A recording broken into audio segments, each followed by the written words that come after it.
Então, Marcos, à medida que você vai falando aí, apresentando esses contrapontos de narrativas, né?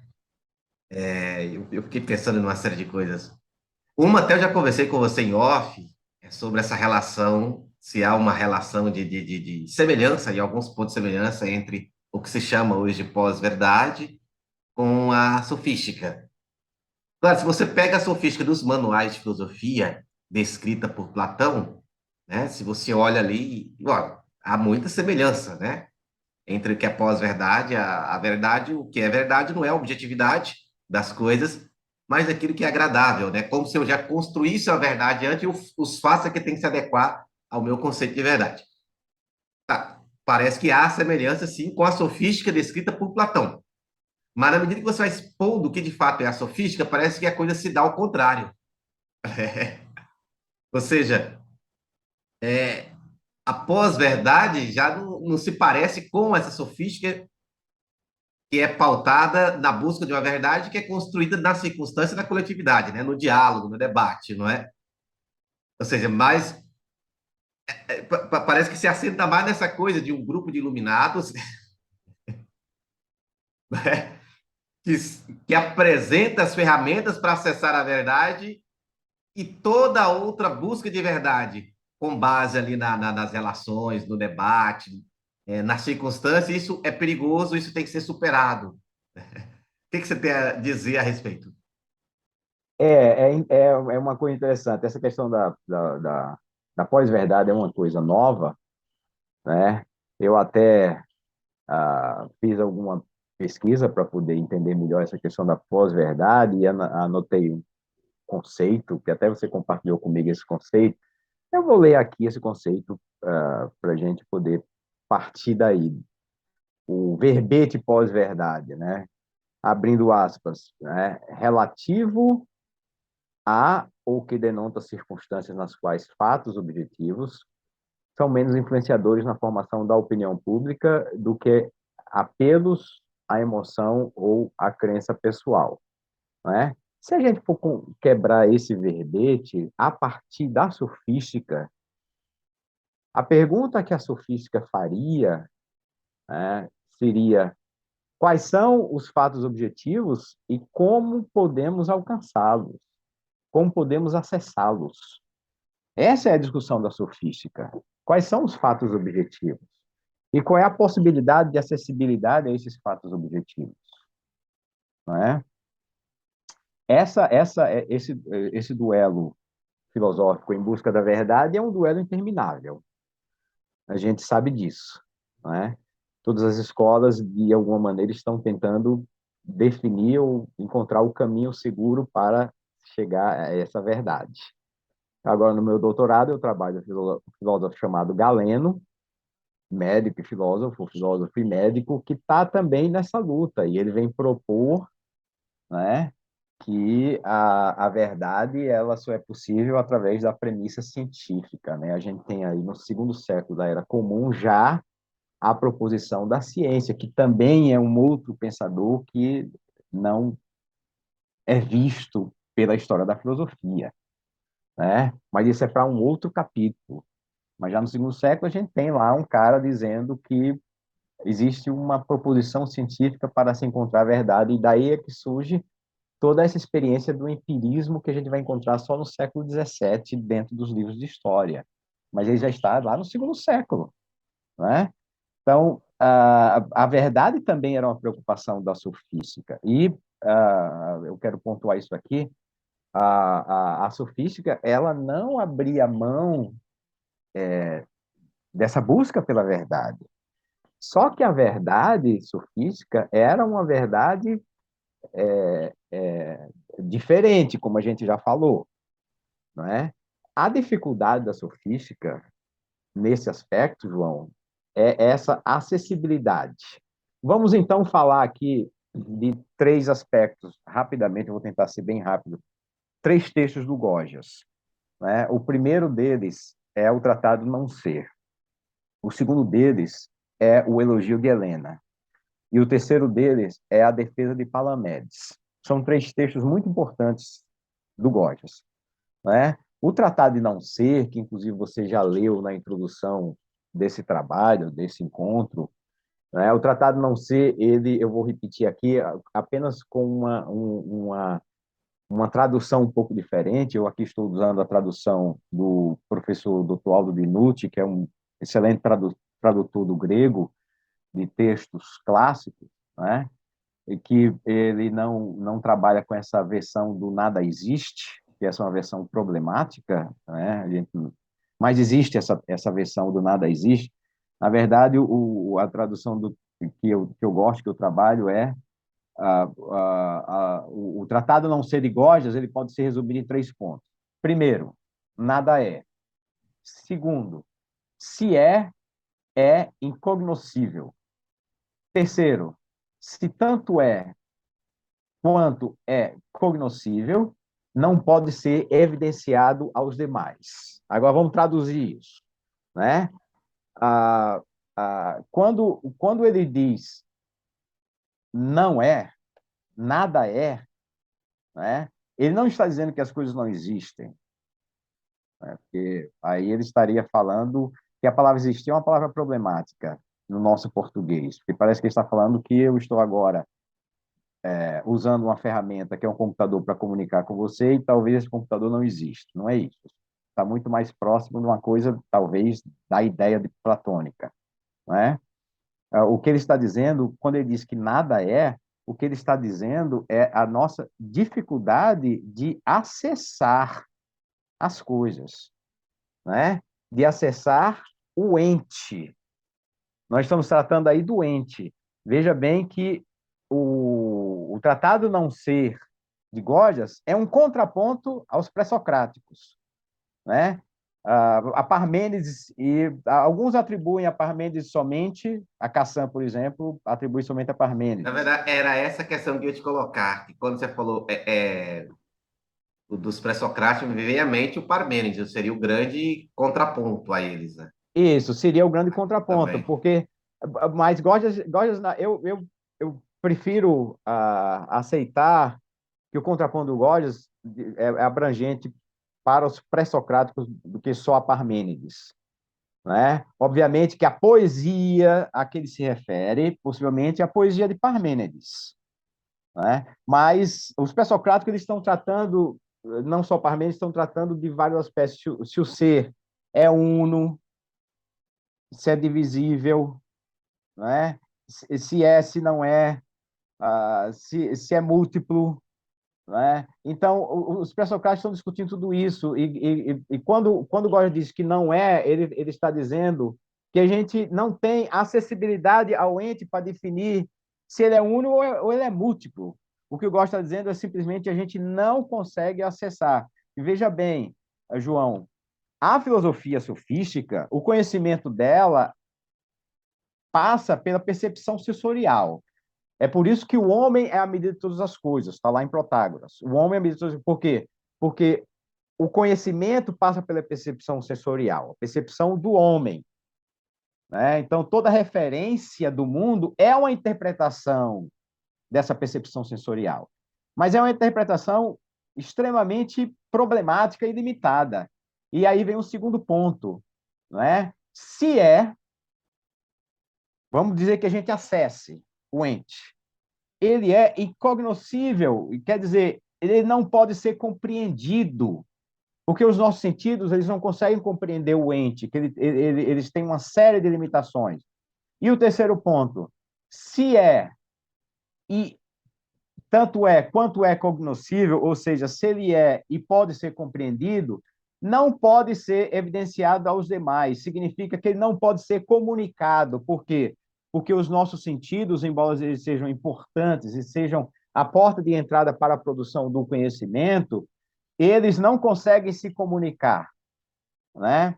E no seu texto poético do Tratado de Não Ser, ele diz, por exemplo, que a boca ela não consegue comunicar o que os olhos viram, assim como os ouvidos também, eles não conseguem identificar todos os aspectos do que a boca disse, né? Então ele está colocando aí todos os sentidos, visão, audição, fala, né? E ele diz assim, João, como é que eu posso narrar a você um evento e você aprender completamente esse evento a partir da minha narrativa?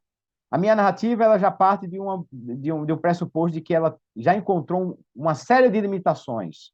Mesmo que eu tenha visto o fato objetivo, no momento em que eu narro para você esse fato objetivo, eu já interferi nesse fato objetivo, certo? Então, tudo isso para se referir ao ente. Então, a grande questão da sofística é a acessibilidade a essa verdade, principalmente se essa verdade tiver esse aspecto metafísico, que é o que ele está fazendo a contraposição. Né? Você quer ver um outro aspecto que ainda vem de Protágoras também? Né? O Protágoras diz: o homem é a medida de todas as coisas, e sobre os deuses nada eu posso dizer. E Protágoras foi condenado por causa disso e foi condenado à morte por causa disso.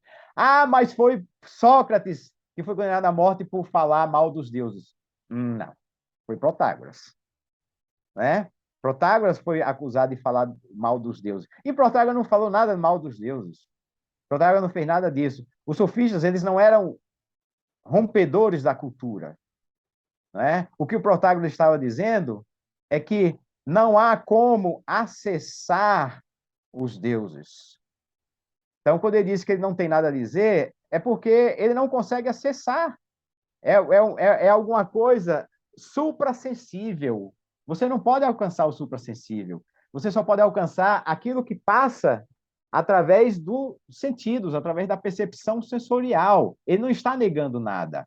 Ele apenas está dizendo que ele não pode falar. E é interessante que a proposição da sofística já é uma demonstração de uma epistemologia científica, na verdade. Né? É uma epistemologia que nega essa forma de conhecimento suprassensível. A epistemologia científica é a epistemologia da percepção, da observação. Você não pode observar a divindade.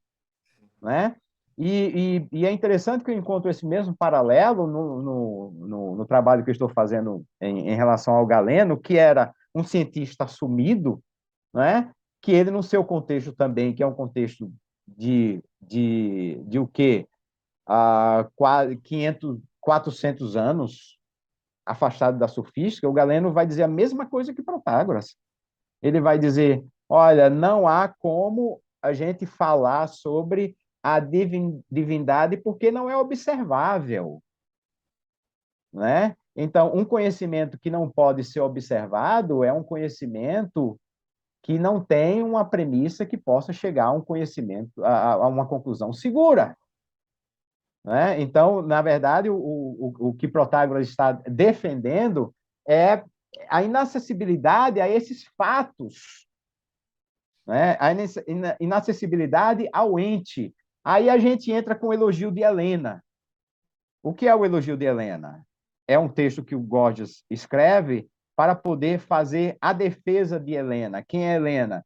Uma mulher que era casada com um rei grego, que foi acusada de ter traído a sua nação e ter sido a causa, a origem da guerra de Troia, porque ela era casada com um rei chamado Menelau e abandonou o rei Menelau para fugir para a Pérsia com o rei da Pérsia chamado Paris. Isso criou toda uma confusão. O Menelau foi atrás da sua esposa lá na Pérsia e isso gerou o princípio da guerra de Troia. Né? Essa interpretação de Helena, no momento em que Gorgias faz a defesa de Helena, também já tinha cerca de 500, 400, 500 anos. Vinha da tradição, da mitologia lá do 8º século, e nós estamos, Gorgias aí fazendo a defesa lá no 4º século antes da Era Comum. Né? E o Gorgias está apontando no elogio de Helena que a condenação de Helena aconteceu exatamente porque as pessoas não tiveram acesso aos fatos. E ele traz esses fatos novamente, ele faz uma reconstrução desses fatos, e ele então, na sua argumentação lógico-retórica, ele tenta fazer a defesa de Helena, E é muito interessante, João, que eu tenho aplicado esse texto do Elogio de Helena em algumas experiências em sala de aula, né? Em um trabalho de laboratório que eu fiz com o professor Aulo Dinucci, né? Trazendo essa minha reflexão com os alunos, e em sala de aula, a, a, com alunos que nunca tiveram contato com a Elogio de Helena, a reação dos alunos é de defender a Helena, de aceitar a argumentação do Gorgias, porque quando o Gorgias apresenta os fatos objetivos de uma outra perspectiva, sob um outro ponto de vista, você tem a tendência de aceitar a argumentação do Gorgias. Porque os fatos objetivos, eles podem ser interpretados também. Eles são, na verdade, interpretação. Aí vem um outro aspecto do Protágoras. Protágoras muito criticado porque quando ensinava retórica aos seus alunos, ele dizia que o aluno, para desenvolver a habilidade retórica, ele tinha que aprender a desenvolver argumento lógico retórico sobre o mesmo ponto, tomando rumos diferentes. Então, por exemplo, se o João vai falar sobre a justiça em Platão, tá? Aí Protágoras diz assim: João, o que é que você quer falar sobre a justiça de Platão? Aí o João vai dizer: olha, eu tenho pesquisado e etc, e eu tenho visto isso, esse é o caminho que eu vou assumir e tal. Aí o Protágoras diria: ok, mas qual é o contraponto desse argumento? Qual é a argumentação que faz um contraponto a esse caminho que você está assumindo? Então, você, como aluno, João, você tem que desenvolver a habilidade de tanto defender a justiça em Platão, como condenar a justiça em Platão. Rapaz, isso lembra, sabe o quê? Aqui, Ah, medievais vão fazer lá na questão das questions, principalmente em Tomás de Aquino, né?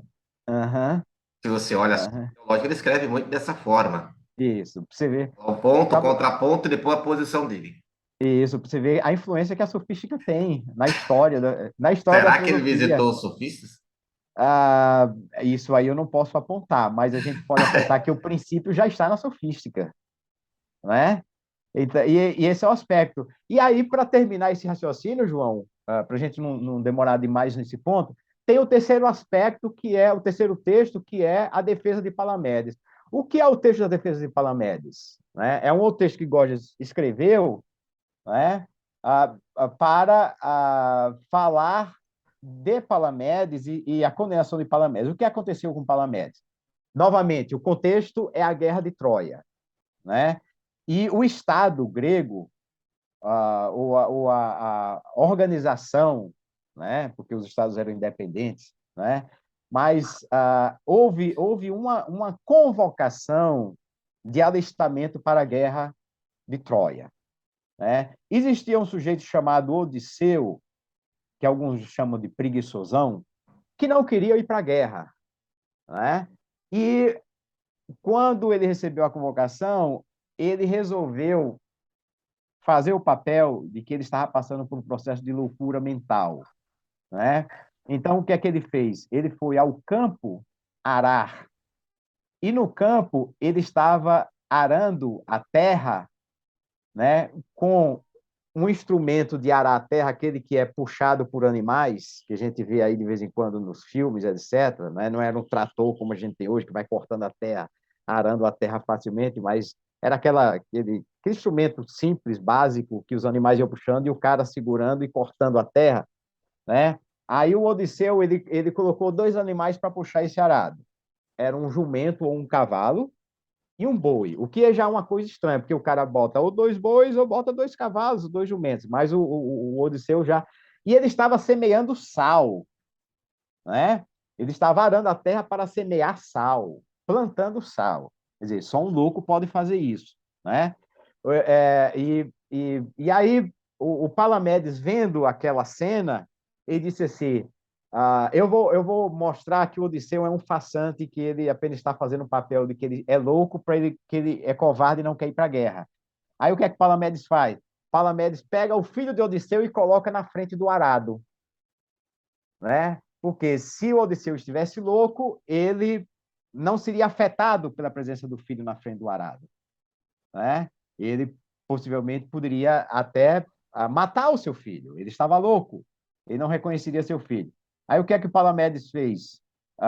Colocou o filho do Odisseu na frente do arado, e o Odisseu teve um surto de lucidez. E aí descobriu-se que o Odisseu, na verdade, era um farsante e que ele simplesmente não queria atender ao alistamento para a guerra. O Odisseu foi convocado à guerra, teve que se alistar porque ele foi desmascarado, e isso gerou um grande ódio de Odisseu em relação ao Palamedes. Palamedes era um oficial extremamente reconhecido dentro do exército grego, né? E o Odisseu, munido de muito ódio, o que foi que ele fez? Ele implantou uma história mentirosa em relação ao Palamedes. De que maneira? Primeiro, ele escreveu uma carta, né, que supostamente teria sido escrita por Príamo, que era o rei dos persas. E essa carta era dirigida a Palamedes, para sugerir que Palamedes ele tinha encontros e comunicação secreta com o rei dos persas, que era adversário dos gregos, né? Eles estavam em guerra. E ele entrega essas cartas para os superiores de Palamedes. E não só isso, ele escondeu uma certa quantidade de ouro na tenda do Palamedes para dizer: olha, aí está a prova de que Palamedes está envolvido num processo de conspiração contra os gregos, de corrupção também, porque ele está recebendo pagamentos pelos seus serviços prestados e traindo a pátria dos gregos. Os superiores de Palamedes, diante dessa circunstância, né, julgaram Palamedes. Palamedes foi condenado e foi executado, né? Ele então morreu como um covarde traidor de sua pátria. E Gorgias então vem fazer a defesa de Palamedes. E o que é que Gorgias está querendo denunciar aí? Mais uma vez, João, exatamente a problemática de acesso aos fatos, de acesso ao ente, né? Porque todas as provas contra o Palamedes, elas foram implantadas, elas foram criadas, elas eram fake news, mas a questão é como que você pode desfazer uma situação em que os fatos evidentes ou os fatos observados, eles são maquiados quando você não tem prova para aquilo que é a verdade. Essa é a grande discussão que Gorgias está levantando em cima da história de Palamedes, né? E mesmo mesmo que você tenha a intenção, né? Não é possível falar de uma teoria verdadeira quando a falsificada ela se tornou a verdade e não tem como você provar que ela é falsificada. Porque o Palamedes ele não tinha como provar. Era a palavra dele contra as evidências que foram implantadas por Odisseu. E como que as evidências de que isso não aconteceu podem ser manifestadas? Essa é a grande dimensão da limitação que o Gorgias está colocando sobre o próprio poder da retórica. Em outras palavras, Gorgias não está apontando a retórica sofística como a solução e o caminho para encontrar todas as verdades, porque a retórica ela também tem a sua limitação. Então, Gorgias argumentava que Palamedes não podia ter traído os gregos e, se pudesse, não teria querido, e que era impossível provar o que não aconteceu. Como que você vai provar o que não aconteceu? Essa é a grande angústia do Gorgias nesse aspecto. Porque as provas do que aconteceu eram provas falsas. Não é? Então, o problema para a sofística não é a pós-verdade. O problema para a sofística é a era da verdade. Esse é o problema para a sofística. Porque a questão da sofística é onde está a acessibilidade a essa verdade? Quais são os pressupostos dessa verdade? Não é? Quais são os aspectos dessa verdade que podem ser contraditos? Não é? O meu receio em relação a essa discussão da pós-verdade, o João, é que uma vez a verdade estabelecida, você perde o direito, inclusive, de questionar essa verdade. Porque o simples questionamento já é uma subversão. Está acompanhando o raciocínio? Né? Então, esse era um dos aspectos contundentes da discussão dos sofistas com Platão, porque o Platão também queria proibir qualquer conjectura da verdade estabelecida. Né? Então, quando você é proibido de acessar essas premissas e questionar essas premissas, o problema maior não é a pós-verdade, o problema maior é a verdade. A verdade como algo cristalizado, né? Ou algo cristalizado. É porque a verdade Questionável. aí você pode chamar do que você quiser, né? Porque muitos comentadores defendem que os sofistas ignoravam qualquer tipo de verdade, o que não é Sim. fato. Os Não, mas sofistas eu estou dizendo o buscavam seguinte, que quando você colocou o problema está a verdade como essa coisa inquestionável, essa coisa inquestionável. essa coisa cristalizada, que me parece que a Hannah Arendt vai criticar isso em Platão também, né? Aham, Ao falar da política, a dignidade da política, a questão da opinião, da doxa, né? isso, Que isso. inclusive, para quem está nos Aham, acompanhando, convido a assistir uma entrevista que eu gravei com a professora Rosângela Chaves, exatamente sobre esse assunto, né? é, Opinião em Hannah Arendt, onde ela faz essa alusão. Está aqui no é. card, clique no card que está subindo no cantinho superior da sua tela e acompanha essa discussão se ela te interessa.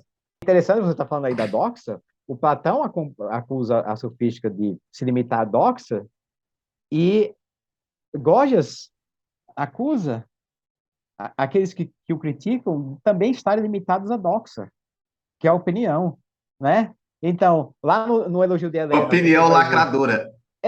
No elogio de Helena, que ele vai dizer que quem condenou a Helena foi a doxa, foi a opinião, e quem condenou Palamedes foi a opinião, foi a doxa, né? Por quê?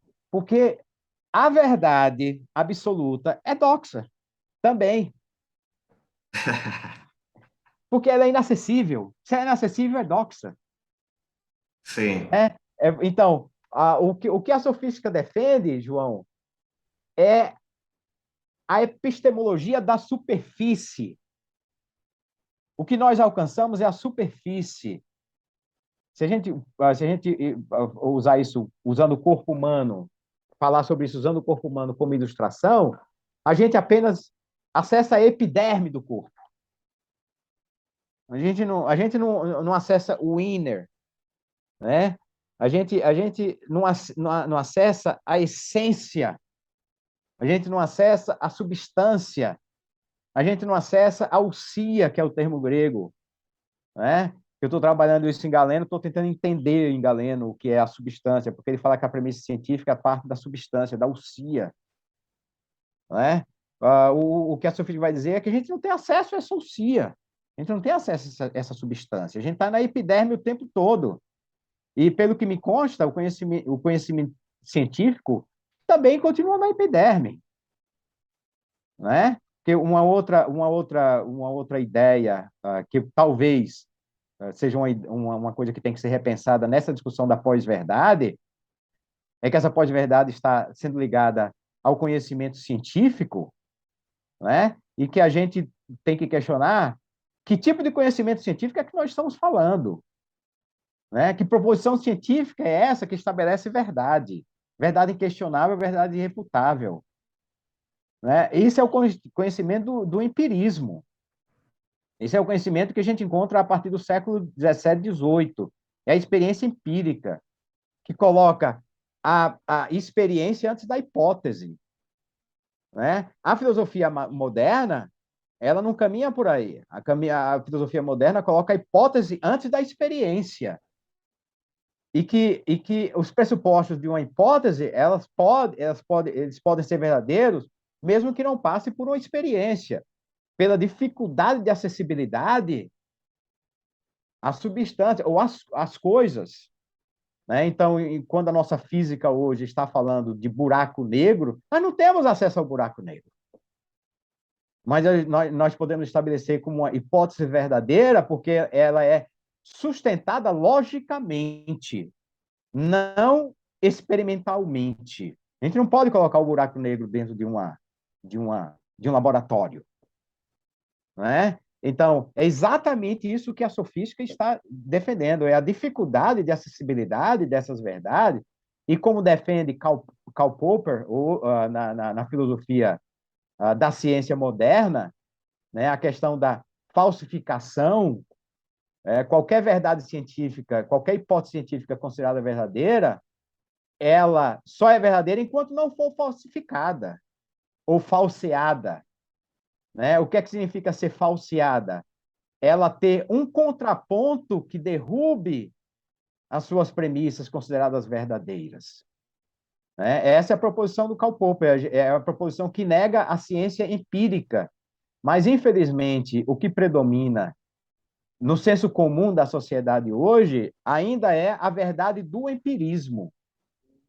A ciência, no momento em que ela fez uma experiência, ela chegou a essa conclusão, essa experiência é imexível. Desculpe o termo assim tão chulo, é imexível.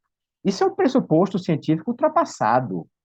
O cientificismo, né? É o cientificismo, exatamente, que infelizmente ainda é reproduzido nas escolas e etc. É ainda a ideia, né? Então a gente tem hoje essa discussão contemporânea da questão das vacinas e etc. E a gente vê toda uma discussão histérica de um lado negando e outro lado defendendo. E a gente, na verdade, encontra problemas dos dois lados.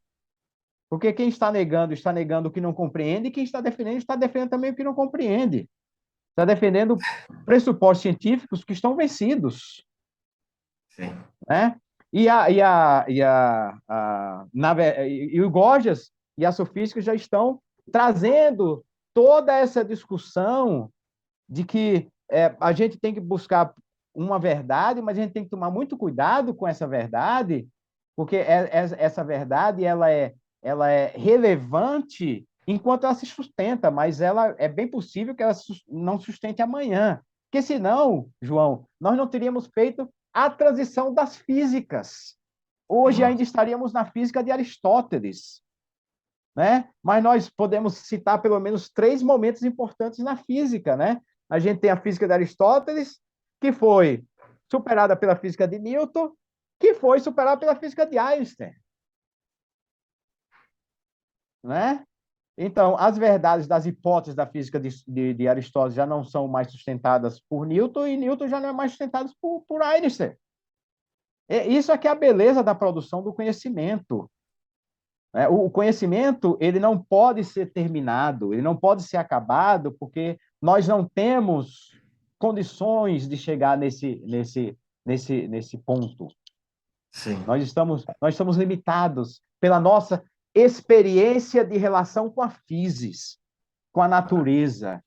Né? A natureza, o que a natureza nos oferece, nós não temos acessibilidade à sua substância, à sua essência. Nós estamos sempre tentando interpretar, conhecer a partir do nosso olhar, parte de nós, novamente, voltando ao Protágoras. O homem é a referência das coisas. É a partir dele que se produz o conhecimento. E esse conhecimento vem, obviamente, com todas as limitações. Desculpa, eu acho que a resposta foi bastante longa, mas precisava Não, fechar esse raciocínio. tá tranquilo, o papo foi bom. Professor Marcos Rezende, agradeço aqui o aceite do convite para estar brilhantando aqui o meu canal. Faça aí as suas considerações finais. Eu quero agradecer, João, a esse convite. Obrigado a todos que estão envolvidos nesse seu projeto também, um projeto super interessante. Você acaba se tornando um divulgador da filosofia e um ouvido atento a tantas coisas diferentes que a filosofia pode fornecer para a sociedade. E a sociedade precisa de pessoas como você, João, para tornar acessível tantas coisas que a gente faz no mundo acadêmico e que ficam, infelizmente, às vezes atrás da porta do mundo acadêmico, desse mesmo mundo. Então, muito obrigado, eu espero que vocês tenham gostado. Eu não estou trazendo nada que seja definitivo, tudo isso é pesquisa, a gente está sempre amadurecendo, né? Estamos abertos ao diálogo, aos contrapontos, inclusive, né? Para a gente aprender um pouco mais. E um abraço a você e a todos os nossos ouvintes e que você continue fazendo sucesso aí na sua empreitada. Muito obrigado por tudo. Gratidão, meu caro. Gratidão a você que nos acompanhou. Caso tenha se esquecido, deixe o seu like, comentários e compartilhe esse vídeo com mais pessoas, pois aquilo que é bom é para ser compartilhado. Meu abraço e nos veremos em um próximo vídeo.